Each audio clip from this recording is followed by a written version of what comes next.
Raffi baru saja membeli rumah tua peninggalan seorang pensiunan guru di desa Majenang.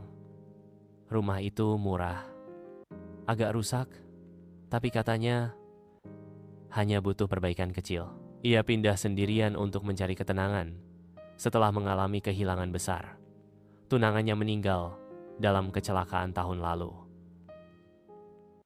Rumah itu hanya satu lantai, punya 3 kamar. 2 kamar di depan terlihat normal, tapi kamar ketiga di belakang yang katanya dulu jadi gudang punya satu hal aneh. Ada jendela besar, tapi bukan keluar rumah. Jendela itu justru menghadap ke semacam ruangan kosong lain. Ruangan itu gelap, seperti kamar yang dibiarkan kosong, tanpa pintu. Penasaran, Raffi coba membuka jendela itu, tapi kacanya tidak bisa dibuka, hanya bisa dilihat dari dalam.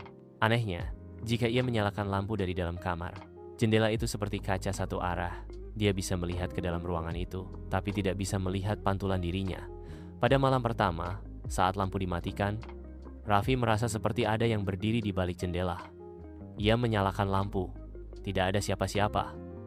Malam ketiga, Raffi kembali terbangun karena merasa diawasi. Saat menoleh ke jendela, kali ini dia melihat seseorang berdiri di dalam ruangan gelap itu. Seseorang berbaju putih, wajahnya menempel di kaca, matanya hitam pekat.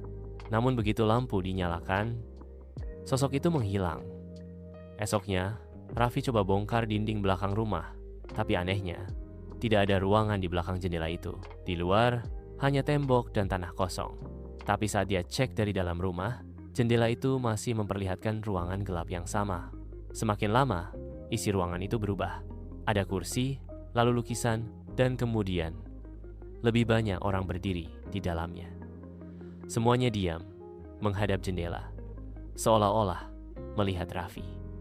Malam ketujuh, mereka mulai mengetuk kaca. Tok, tok, tok, tok. Raffi merekamnya pakai ponsel. Tapi ketika diputar ulang, videonya hanya menunjukkan pantulan wajah Raffi sendiri.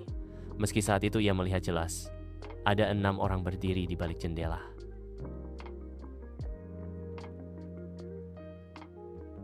Akhirnya, ia nekat menempelkan kertas bertuliskan, "Kalian siapa?"